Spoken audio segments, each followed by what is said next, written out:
When you originally think of Netflix, you think of a library filled with everyone else's movies. But in 2011, Netflix began its efforts into original content development. And by 2013, we got the first Netflix original production. And by the end of 2015, we got our first Netflix original movie. And it was all go time. There was no stopping original Netflix bangers over the years. But what is the best Netflix original movie?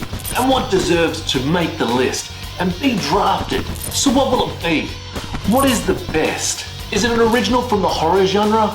Maybe drama, action, science fiction, comedy, fantasy, or maybe a kids or family movie? So what deserves to be drafted into our top 5 box sets? Stick around. You may hear some titles that you've actually never seen before. So join myself, Adsey, and Grandpa Popcorn at the bar as today we will battle it out and draft our best top 5 films. What will be number 1? Who will have the best list? It's all up to you. So sit back, crack a drink, and join us. Let's see some blood. Alright, welcome back to the channel. I'm Rob and Adsey is back. What is going on, man? Not much. Good to see you as always, mate. Good to see you, man. We're doing Netflix original movies. This is going to be a fucking banger. But we cannot start the show without at the bar saying g'day to good old Grandpa at the bar. I don't pay for these streaming services. I illegally download my shit. So fuck knows what's a Netflix original, if that's what you call it.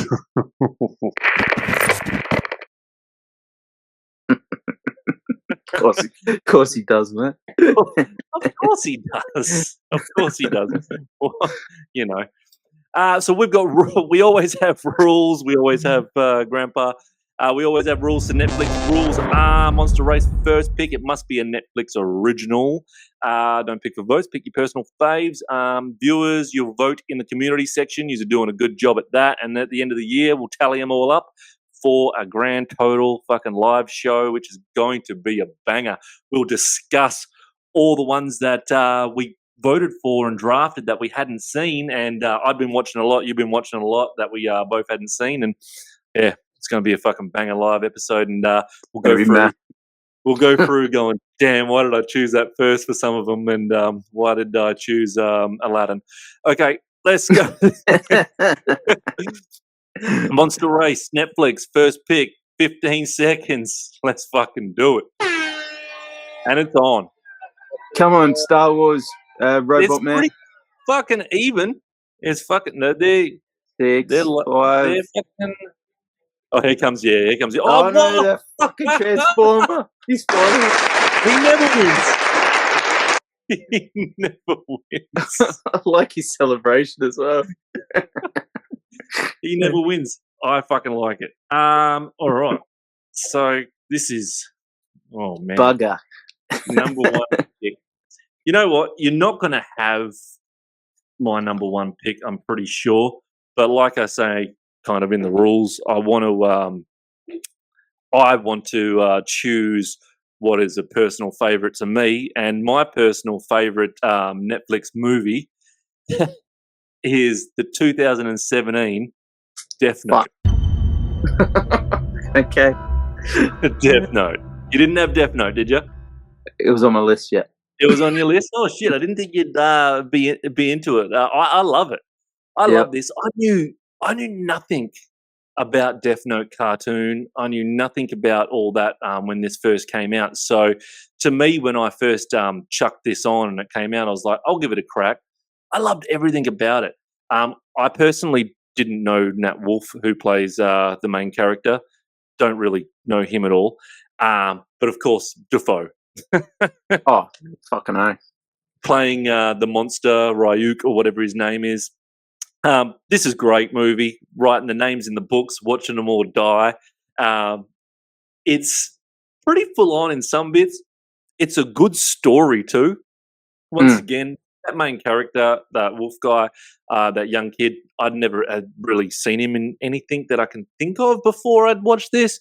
But I think he did a fantastic job. And I'd never seen the Asian version of this or the cartoon. It did make me want to watch the first few episodes of the cartoon, and I was like, "This is okay. It's pretty cool." I still haven't seen the Asian, the Japanese version I haven't of either. Death Note yet. It's very hard to get your hands on because I was trying to get my hands on it to give it a crack, but couldn't get my hands on that. But Death Note's my number one pick for Netflix originals. I love it. And what do you reckon, man? Yeah, I think it's a great choice, and like I'm not usually into that sort of film, and yeah, I was just Same. I was going through a bunch of them one day. It was about I think it was 2 years ago. I was going through a bunch of them, and I just thought, oh, I'll whack it on, and I couldn't take my eyes off it. It was fantastic storytelling, and absolutely brilliant film, and yeah, I thought it was great. So, and it's a if I remember rightly, it's a film or is it a show? It's a film, yeah. It's a Sorry, film. It's definitely a movie. my brain is a bit fucked today. So No, yeah, definitely, definitely a movie, and I love it. I love everything about it, and I am actually spewing that they didn't make a second one because the story does go on in the Japanese version. There's it just keeps on going and going. So yeah, I'm happy with that one, man. In the works, or there could be a sequel. You know, no on Netflix if there's enough views on it. You know, could come back. I don't even know if it went well for him or not, but No. It's a great choice, me, and I've watched it a fair few times, so I want to watch it again. It's a great choice. Cheers, man. I've got to go for this one. I had a big long. It was between two for my favorite, and I got to go for it. I've watched it twice now. It's absolutely it's fantastic. All Quiet on the Western Front. Oh, nice. It's a World War One film, and told with the German point of view, and it's fucking fantastic. And the score in this won't leave your head for weeks. And it's just fantastic. The lead in it, he's mesmerizing. And it's one of those war films that you could put up there with Private Ryan, with with Black Hawk Down, and Full Metal Jacket, Apocalypse Now. It's one of those films that it gets better every time you rewatch it, and it's brutal for sure, but I mean it's a war film. What do you expect? And it's just a bull terror of a film. And the first time I watched it, I was a bit like, "What did I just watch?" And then I watched it again, and I was like, "Fuck, this is amazing." So, yeah, that has to be my number one. And this is a remake, isn't it? I don't think so. I think it's an original. It's an original? Yeah, I think so. Oh, no, it is. No, it is a remake from a film from the 50s or 60s. You're right. Yeah. And that one's pretty good, but they couldn't get the how brutal. Do you know what I mean? How brutal the war scenes are back in those days. So they did another good job. This is 2020 or 21, I think. 21 like or 21 or 22, yeah. But, so it was around the COVID time as well. So pump them out for us during the COVID time. Yeah. But yeah, this one in particular, fucking hell. Like, for a Netflix production, I mean, they fucking smashed it for me. So, yeah, brilliant film. And they do a good job on making some of these Netflix originals for us. It didn't happen the first few years of when all these movies came out, but once 2019 hit, 2020, that's when they started fucking getting bangers. But and the other thing as well, before I go to my number two pick, most of the war movies are about World War II. This is about World War One as well. So yeah, definitely. And it was really original. Like a lot of war films churn out the same shit, but with this one, especially because it was told from the German point of view, and I just found it spectacular. Yeah. Yep. What's your number 2, buddy? No, good choice, man. Good Thanks, choice. All right, man. My number 2 is from 2019, Uncut Gems. That was the one I was tossing up between. Yeah. That was what you were tossing up between. I loved this movie. And you know what? It took me a while before I watched this movie as well, because I was like, I don't know if maybe this is, I didn't realize this was a A24 film. Yeah. That's still a Netflix original, of course. Yeah. I didn't really, I was like, serious Adam Sandler. I'll watch it later. I'll watch it later. I'll watch it later. And then when I finally fucking watched it, I was like, holy shit. He plays this fucking character so good. He plays like he actually did have a gambling fucking problem in real life. Oh. The way he plays it. And he really gets that, the voice, fuck, what's the word? The character. Like really, the accent and the vibe. It's Sandler's best performance for me, and it's basically a panic attack. A filmed panic attack, and you literally think, it's kind of Sandler's so good. So, at some points, you feel like you're watching a documentary on Gambler. Correct. And it's fucking amazing. You know, I mean, I haven't seen anything like it again. Like with Netflix doing this one, you know, or mainly distributing it. I mean, it was just a smash, and it really showed. Like, we already knew Sandler could do dramatic with Punch Drunk, but this was the one that he just went boom. You know, but yeah, this like you nailed it there when you said panic attack. And when I watched it for the first time, that end bit where I'm holding my chest, because I was sitting there like this going, fuck, hope they win the basket, because he's locked him in the middle bit. Like, if you haven't seen it, I'm sorry, fuck you. But he's locked him in the middle bit. And I'm just like sitting there going, fuck, hope he wins this game so he doesn't get killed. And I'm not going to fucking spoil the ending, but the ending, I was like, oh, fucking god damn. I was like, holy shit. I didn't expect that for a fucking Netflix original ending as well.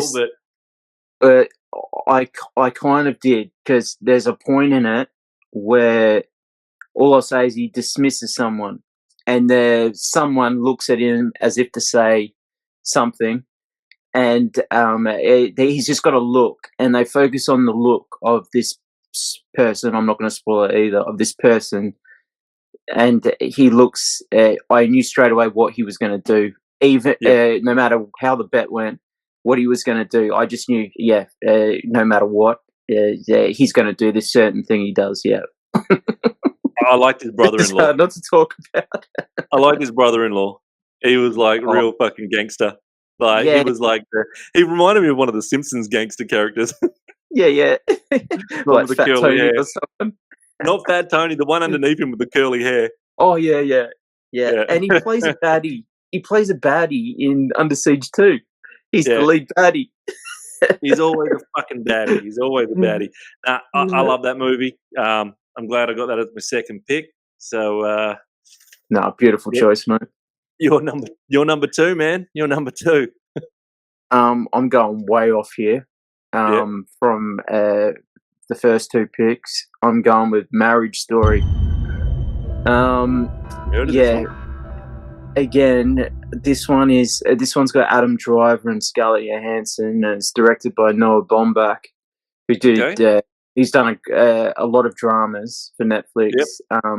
But my favorite, other favorite of his, he's only done 2 that have really connected with me, and it's this one and one called Squid and the Whale.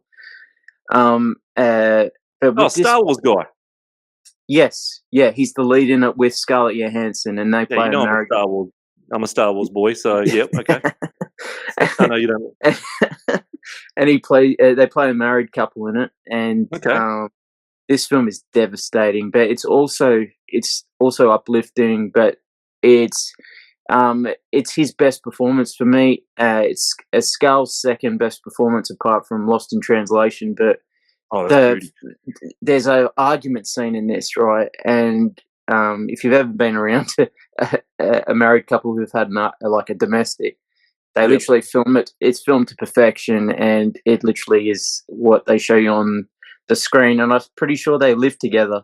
That's why it's so for not for a long time, but for a period, just to get each other's habits and routines. Oh, really? But yeah, it's a powerhouse of a movie. Okay. It's quite long, so you're in for it. But it's just one of those films that really smacked me for six, and I can't recommend it enough. You know, it's like a What's your dramatic basic storyline? fucking. It's about Adam Driver is like a theater producer, so he produces plays and stuff. I don't think it's on Broadway, but it's pretty close. And so he's going up in the world, and Scarlett's an actress in it, and she's kind of they're kind of one's up, one's down, and then it turns into one's up, one's down. You know, in their particular careers, and they've got a child, and yeah, it's mainly the basis of the film is just about this married couple struggling with life and struggling with basically what married couples struggle with, you know, all different things, you know, infidelity sometimes, you know, hopefully not with all married couples, but infidelity with money, with you know, all the usual stuff, but it's just captured to perfection by Noah Baumbach, and yeah, I can't recommend if you haven't seen this one. Okay. You need some tissues, and you need Oh yeah. you need some tissue. No, not like that, but you need some tissues, and you need again, this one gets the panic going in some scenes. So if you sounds like from what you've described, it sounds like Kramer versus Kramer and A Star Is Born had a baby. It's pretty much that. Yeah. If I was gonna put a double feature with anything, although it'd probably be a happier film than this, but because this is quite depressing in parts. But the film that it reminds me the most of is Kramer versus Kramer for sure. Oh, okay. Yeah. And I actually like that. Yeah, so did I. I love that film, but yeah. This one's not. It's about as dark actually. So highly recommend. Yeah, no. All right. There's another one. Everyone watching, put it on your list if you haven't seen it, because if we say stuff that you haven't seen, put it on your list to watch. And that means it's on all Netflix originals stay on Netflix. They never come off like other movies. Do they stay on? They stay on. Yeah, I think so. Like Uncut Gems is still on there, and I think that was one of the first ones. So yeah, I'm pretty sure they do. Yeah. Okay. Yeah, I don't 100% me, but I think they. Yeah. But no. Yeah, I think they do. They own them, so I don't see. Yeah, well, of course they keep them on there. But Stranger Things is a Netflix production, and that's on there. They're 24 hours a day. Yeah. So. Okay, gotcha. Yep, makes sense. All right, time to dog you. All right. I know. I'm not. I think I know what you're going to take next, but I'm not. I'm actually going to take. I'm taking these in the order of my favorites. This is a 2019 movie. I don't even think you'll probably have it on your list. You might. It's called The Dirt. It was close. Yeah, I think it's on.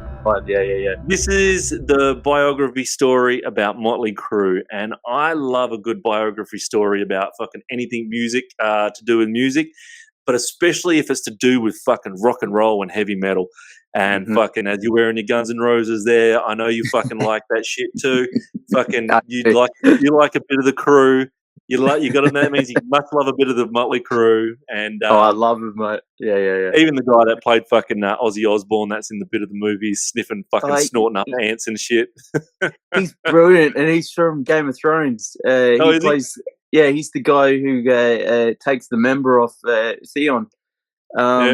What's his name? He's fucking brilliant. He's a baddie in that, but he's fantastic at this. He's a fucking nut in this. Oh, he's a fucking nut. And that shit happened in real life as well when they were on the tour. Fucking Aussies sniffing up fucking them pissing in the pool, and fucking Tommy fucking was just crazy. Just fucking, they're all on drugs. This movie, if you like Motley Crue, just watch this because it shows how the band got together, how they became fucking a success, just like all the other movies, but then how they fucking just fucked up hotels and took drugs and absolutely fucking just ran amok.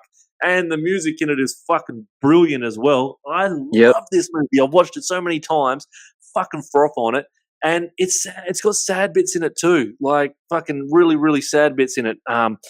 Yeah, so I think this is a fucking brilliant fucking movie. Right when the when lead singer fucking leaves and then they get that fucking replacement, how many people they have in the crowd, fucking how sad and all that, like how fucking downhill they went, but then they fucking came back. I seen them live. I fucking loved it. I don't know if you went to the concert in Perth. And no, I didn't. No. Oh well, there was a concert when Kiss played, and they were the opening fucking band. Speaking of Kiss, they're my favorite band in the world. They're going to be getting a same as like the Dirt made, so it's going to be good. But it was a Kiss concert, and Motley Crue was the fucking pre-show. I was like, what the fuck? Anyway, Tommy was on a fucking roller coaster playing the drums upside down, and the roller coaster stopped in the middle, this circle, and he's playing the drums upside down. And then it started going around, and it's fucking spinning around really fast in a circle, and he's just fucking going nuts. It's he does it on a DVD that I've got as well, a concert called Carnival of Souls, I think it is, or Carnival, something like that, a live concert of just them, and he does the same thing. You got to send me a clip or something if it's on YouTube. I'd love to watch that. It would be. It's insane. It's insane. I don't know how the fuck he does it. But I honestly think the real Tommy Lee is one of is probably top 5 drummers ever. You know, he is. He is so fucking good. With Lars from Metallica as well. Oh fuck yeah, Lars is great. There's so many, but top 5 for me is Tommy Lee, and I thought Machine Gun Kelly was great in The Dirt as well. I know a lot of people hate him because they think he's a rip-off Eminem, which I kind of do as well in real life. But he's a very good actor in this anyway. He's had a couple of questionable choices since then, but I thought he nailed his role in The Dirt. So great. Oh, he played Tommy Lee perfectly. I don't like him personally, but he played Tommy Lee perfectly. I couldn't think of leads. My apology, Nikki Sixx. The lead singer. Oh, no, that's not the lead singer. Fuck my bad. Vince. I can't think of it either, mate. I don't know Vince's last name, but Vince. Yeah. Oh, fucking, I do, and I've lost it now. Vince, fucking. Oh no, I'll come back to you. Fuck. Vince Neil. Yeah. Neil. Yeah. Oh, geez, he's a fat boy now, isn't he? He's a big unit. Yeah. He's a big unit. But I've taken The Dirt. That's me number 3. I'm happy with that, and I could talk about those types of movies all the time. I love that, and I'm really looking forward to when they do the Kiss one. That looks great. Yeah. Hopefully they do it justice. Hopefully they do it justice. That's cool. Well, I mean, they've got a fucking responsibility. I mean, Kiss is one of the biggest bands of all time, and you've got to, if you're going to take it on, you've got to fucking. I don't think Paul Stanley and Gene Simmons will let them fuck that up. And, fucking Gene still fucking cracks me up. Oh mate, oh man, fucking! I read Paul Stanley's fucking autobiography, and holy shit! Yeah, I don't read. I don't read books. I fucking hate reading books, but I read his fucking autobiography. My god, his addiction. He says his addiction wasn't fucking drugs and alcohol. It was girls. How many girls he can get in one night? Him and Gene fucking go through as many girls as they could. That was their addiction, man. It was fucking. They were smart pricks. Anyway, we'll get onto that another subject. Well, Gene ended up with Shannon Tweed for a while, which very very jealous about. Anyway, sorry guys. Sorry everyone. Rock and roll. Rock and roll. Rock and roll. That's just the way it is. We like to talk about rock and roll and rock and roll. Rock on. That's a fucking banger. Exactly. Rock on. Yeah. All right, man. What did you have as your number 3? What I want to say is I was really surprised looking at all of them. There's some fucking I'm definitely going to have some honourable mentions, but I've got to put definitely. Fincher. I'm sorry, I've got to put Dave Fincher in here. And this film got a lot of Oh, what do you got? What would you choose? David Fincher. No, I haven't picked it yet because Oh, he's done a couple for Netflix. Take yeah. it easy. I was going to say, hey, hold on. What did you take? What'd you pick? What'd you pick? Motherfucker? Um, so I'm pretty sure I've told everyone on this channel before, on Robbie's channel, that David Fincher is my favourite film director. All right, Mank can go get fucked. I'm going to be honest about that one. But The Killer was fucking brilliant, and it's divided a lot of people. But for me, The Killer was absolutely fantastic.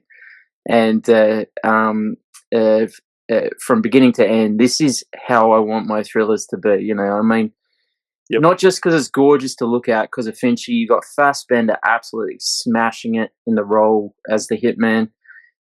You've got Tilda Swinton in there in an absolutely scene-stealing role with Michael Fassbender. Some of the action scenes, like there's a fight scene in this that can rival any fight scene, like in films like The Raid, or maybe not The Raid. The Raid's on another level. But there's a fight scene between Michael Fassbender and this massive dude, and just some of the shit. It's brilliant, and I love the ending with the wink. But I mean, it's fantastic. I mean, I don't want to give anything too much away, but because I want people to watch this, because it really is top tier Fincher. I mean, it's not Gone Girl, it's not I'm Seven. actually only halfway through it. Oh, keep watching, mate. It's fucking because it is a slow burn for sure. It's a slow build up, and then it just goes bang, bang, bang, bang. But and it's told in like chapters. But no, loved it. This could have easily been my number one, but there was two better. So yeah, number What's your basic three. storyline on it? Because when I say I'm only halfway through, I think I'm only a quarter of the way through it. Because when my wife was watching it, when it first came out, I kind of walked in the middle of it, which kind of spoiled it, and then maybe not watch it for a while because I seen the middle bit, and then I was like, "What's going on?" And then I only just started watching the start of it, and before we did all this, so yeah.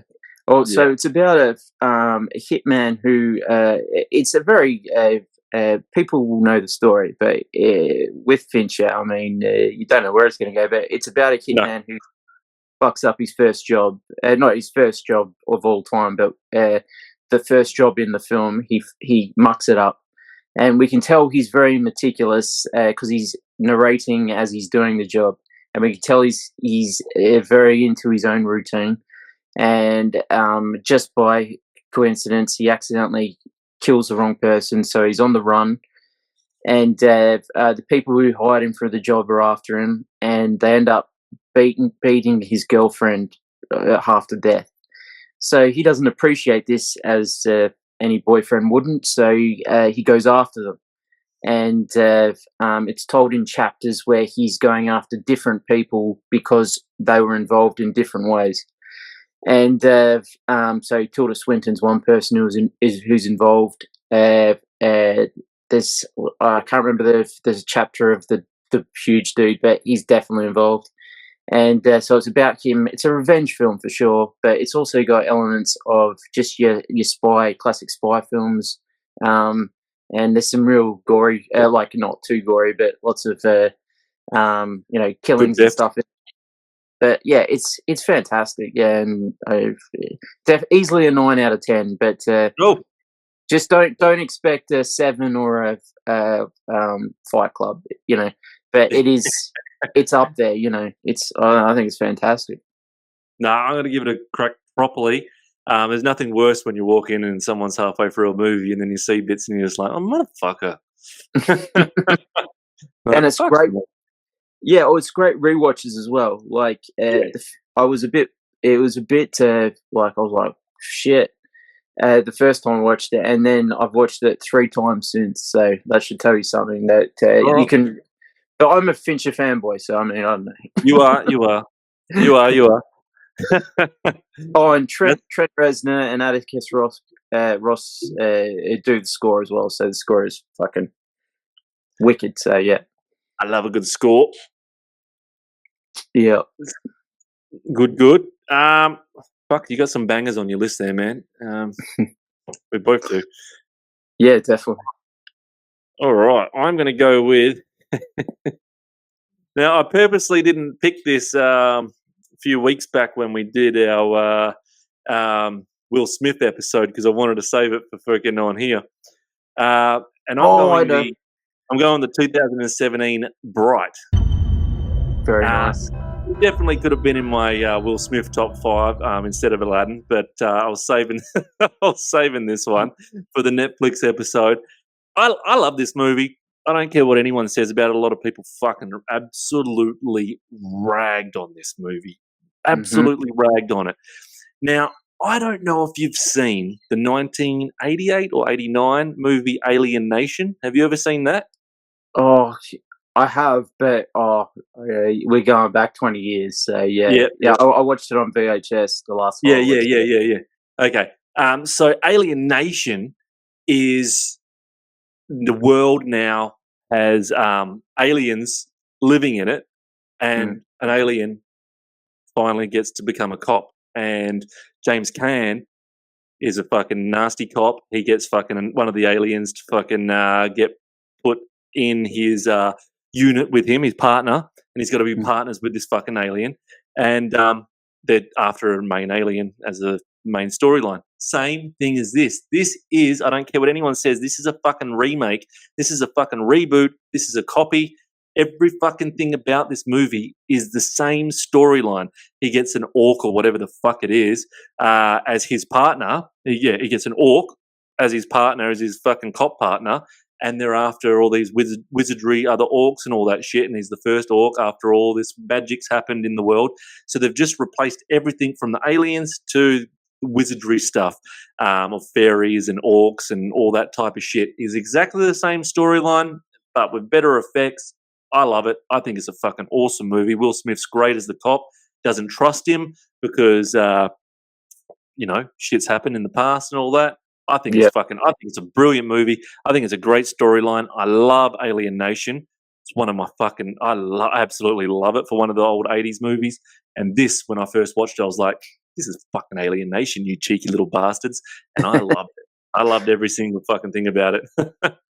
No, I mean, I remember I watched it when it first came out, and I wasn't a big fan. But what you've just said, I want to watch it again. So there you go. Yeah. I mean, Alien Nation's better.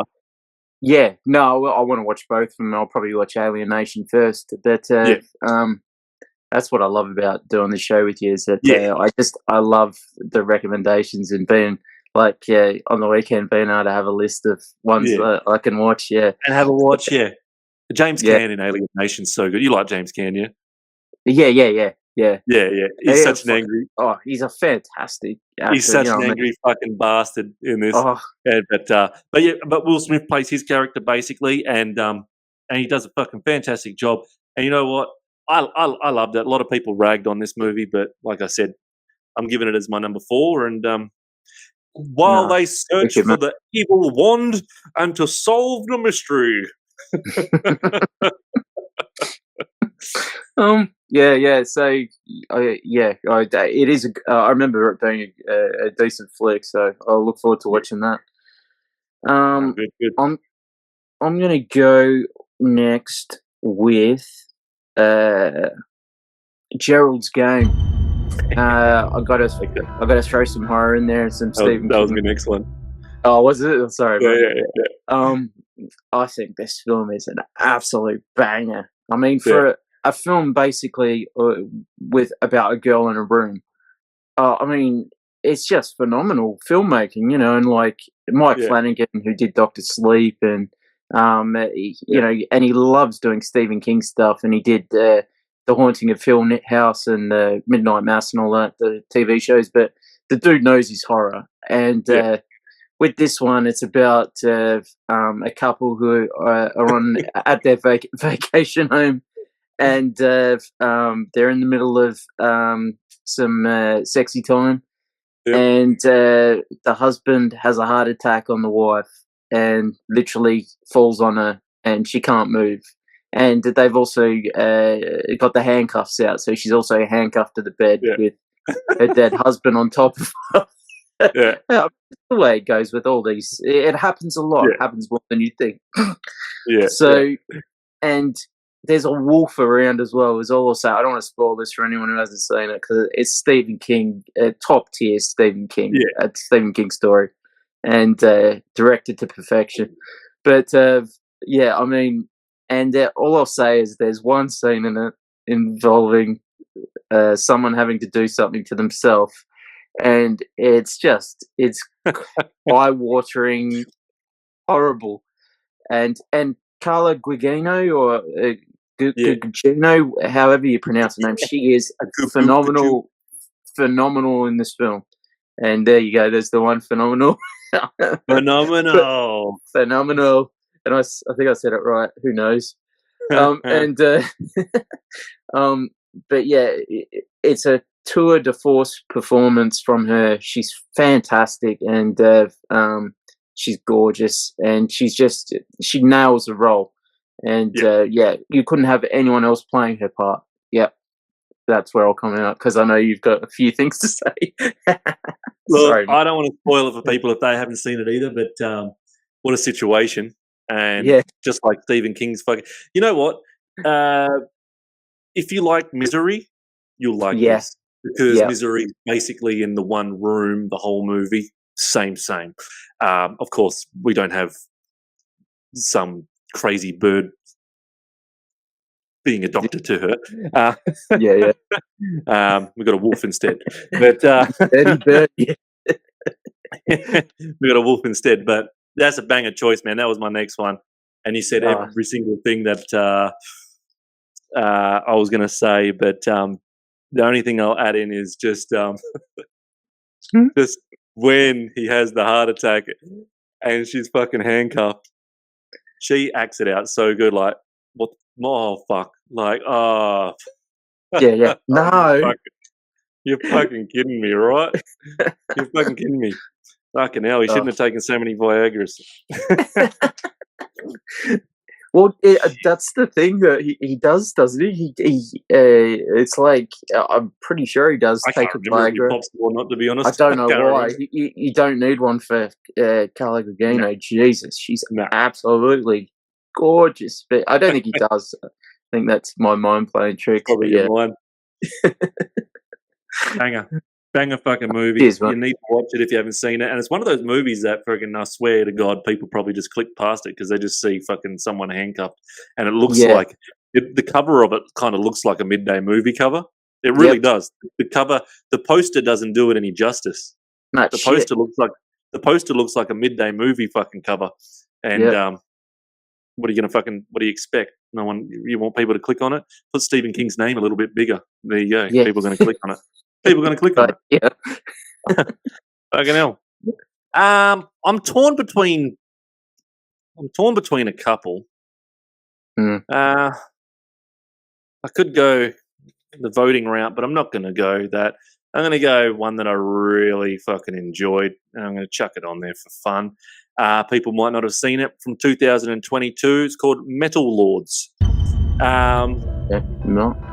Metal Lords is a bunch of teenagers at school, and two friends. They try and form a heavy metal band, and then this chick who's a fucking has got the big fucking bass violinist. She joins in on it. They're all fucking. So two of them are nerds, and one of them is like this full on fucking emo goth dude who fucking, I hate you, Dad. I hate you, Dad. I'm out of here. And he fucking runs away because he's, got nail polish on and he wants to be a fucking emo. But the kid that is got all the band equipment that he fucking joins up with is he's from the movie It, Jaden Martell. So he was in It and Knives Out and whatever else the fuck he was in. So yeah, he was the young kid in It. Anyway, so they join forces. He's just the geek. He's the drummer. The fucking emo looking one's the singer and the fucking electric guitarist and all that. And then this girl wants in. She's nerd as fuck, and she wants in on the fucking trios band. They finally let her in and shit. It's just a basic sit back fucking. This is all right. It's fucking a bit silly and fucking dad, fuck you, and like fucking. But I liked it. It was cool because they played some fucking sick music in it, especially at the end. They play a fucking Black Sabbath song, and right at the end, and with the fucking with the bass fucking cello or whatever the hell it's fucking called. I don't know, the big fucking, the big fucking that bass. Yeah. Cello, whatever it's fucking called. Yeah. Oh, I mean, that's the cello's that one, but yeah, it's like a bass. Yeah, the one that Living End played. Yeah. All I So can anyway, think of when you all I can think of when you say it is Jack Black in School of Rock going. He twists the thing and he goes cello. Hello, yeah.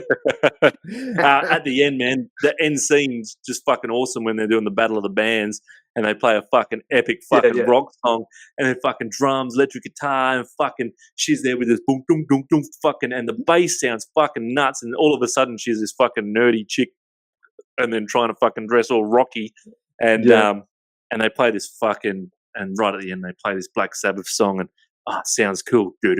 Oh man, I just the end song just makes me big time.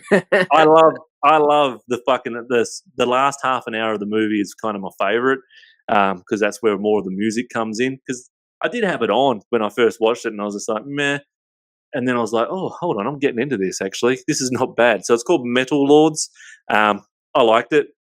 The main emo kid, he overacts just a little bit.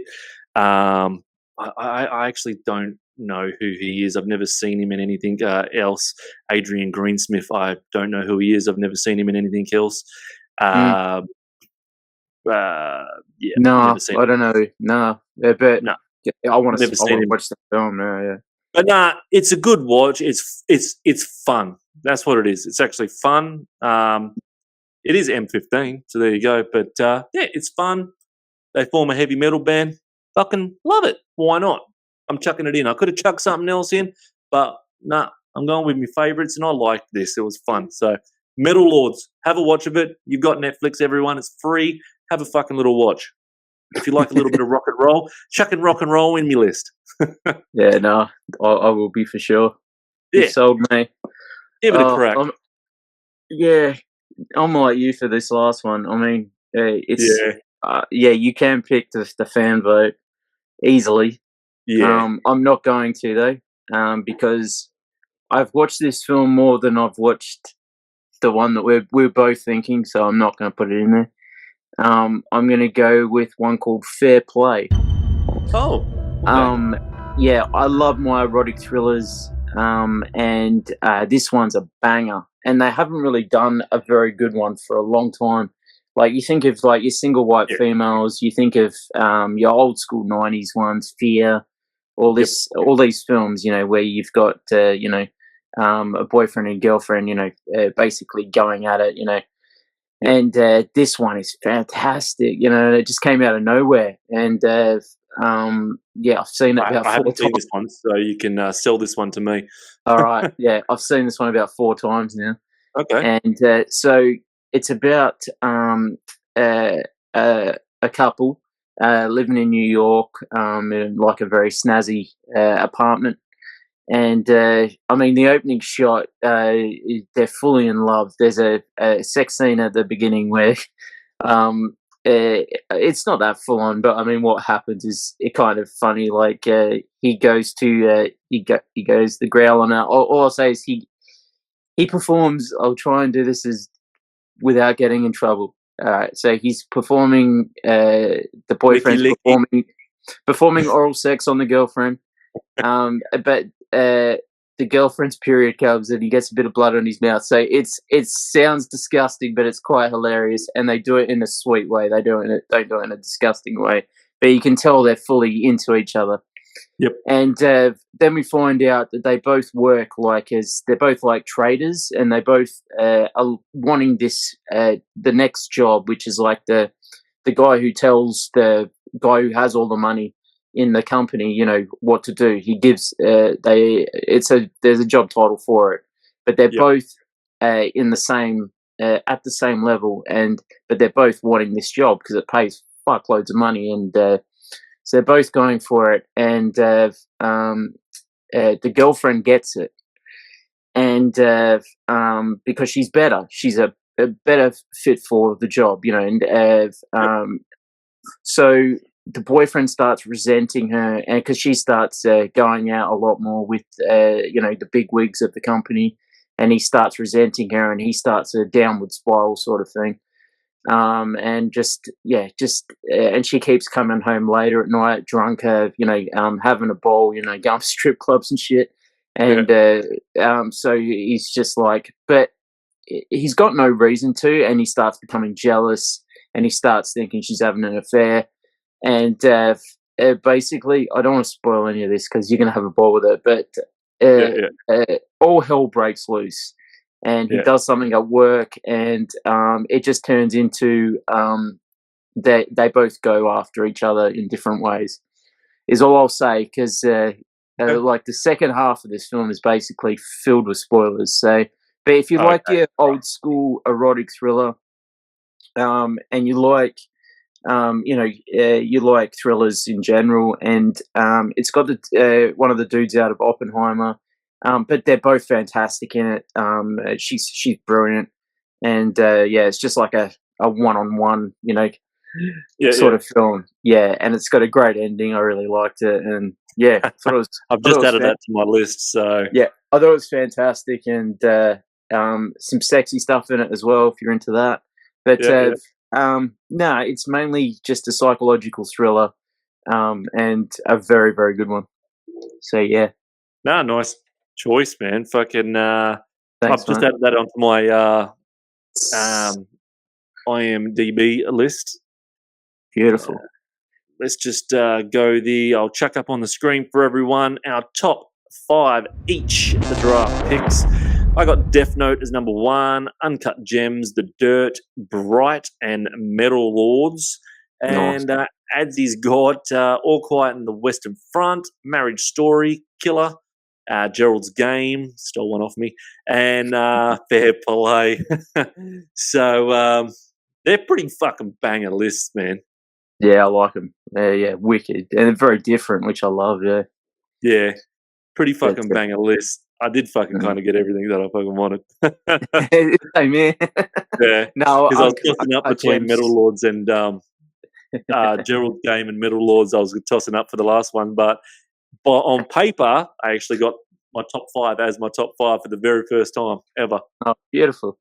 For the first time ever. I've never ever fucking. It was lucky I got draft pick number 1 because I know you had at least 2 of those. Yeah, I might have picked Uncut Gems as 1. It was toss up between 1 and All Quiet, but All Quiet for me, it's just a banger as well. Yeah, but honourable mentions, mate. Yeah. I think we both could have easily gone for The Irishman. And The Irishman's great, don't get me wrong. It's just a bit too long for me, and there's some questionable. There's like one scene that's like been memed to death with Robert De Niro, and like back in like Goodfellas and Casinos days when like someone got beaten up. They literally, it felt like bone crunchingly violent. In this one, there's a bit where he stands on someone and you can tell it's an old bloke's leg, kicking the shit out of this guy. But because of all this, there's lots of CGI in it to make them look younger. But that bit cracks me up. But there's some unintentional funny bits in it. But it's still great. It's in that Scorsese crime canon of films. But for me, it just didn't hit like Departed or Casino or Goodfellas. No, it wasn't a top 5 for me, but it definitely deserved. It was there if it needed to be, but but what I would have had before, what I would have had next on my list, if I kept on going, would have been the 2021 Army of the Dead with Batista. Nah, I liked it. You didn't like that one? No. I love Dawn of the Dead. Zack Snyder, Dawn of the Dead, but he did it.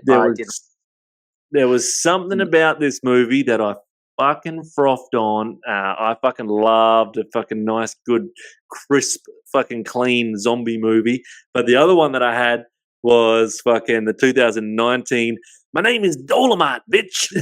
Oh, I had that. Yeah, that was coming. Yeah. Now, Uh, you agree that's a fantastic movie? yeah, right? yeah. I think that the old school ones, the Coffees and the Foxy Browns, are better, but I love Dolomite. Have Yeah, you seen the original Dolomite? Yes, I have. I love it. Yeah. It's on. It's on. Not what's it called? Tubi. Yeah. It's on Yeah. Tubi. Oh, what's the other one called? There's Tubi and Plex. Plex. Yeah, it's either on Tubi or Plex. I watched it and I was like, holy shit, these are fly motherfuckers. Yeah. Oh, they're so good. Blaxploitation, mate. It's like my top in my top 5 genres. I've got freaking 2 of the best of all time right here. And if you want a blaxploitation double feature, start off with these 2. These are like the freaking Oh, yeah. the hallmarks. Coffee first, both Yeah. Pam Grier, of course. Sexy. And then you got Foxy Brown, and she is the I haven't baddest. seen Foxy Brown. Oh, Foxy Brown's so bloody good. Yeah. And Pam Grier just eats the scenery. She's so gorgeous in both, and so badass. But yeah, go check those out. I love those types of movies. Did you have any others besides, of course, Society of Snow? Yeah, that was coming up, but I wasn't going to take that because that could be somewhere else. That was questionable, in my opinion. Yeah, I did. I know where you're going with this. I'm not biting, but I kind of agree with you. Yeah. Roma. I love Roma. That's about a maid, and oh my god, that's fantastic. Yeah. I had Beasts of No Nation, which is the first ever Netflix original. Idris Elba, child soldiers. Yep. Hard to watch, good. but fantastic. May December. I just did a review of this one on Instagram. Fantastic film with Natalie Portman, Julianne Moore, and that's it. Yeah. Yep. No, nice. Fucking there you go. And you know what? I wanted to watch. We better wrap this one up. Fucking, I wanted to watch on the day that it came out, Beverly Hills Cop 4, and I still haven't watched it. Yeah, it's not bad. I mean, if you're a fan, haven't fucking watched it. I just can't click on it. Yeah, it's if you're a fan of the first 2, I'm pretty sure you're not going to like it as much as people who aren't massive, because I'm a massive fan of the 80s ones, but it's because they're so old and it's gone past the thing for me. Eddie's fantastic in it, and just the screenplay's a bit shit, but it's okay. Yeah. It's about a 6. Yeah, it's not bad if you want to kill some time. If you want to kill some time. I'm not a big fan of it, I'll be honest. Well, I don't have any time to kill at the moment. But anyway, cheers everyone for watching. Don't forget to like, subscribe, do what the fuck you want. Vote in the not in the comments, in the community section, either Adsey or Rob, whatever whatever box set you would buy. That's what you're going to vote for. And please don't forget to say hi to your mum for us. Hey, we'll see you fucking next time. See you.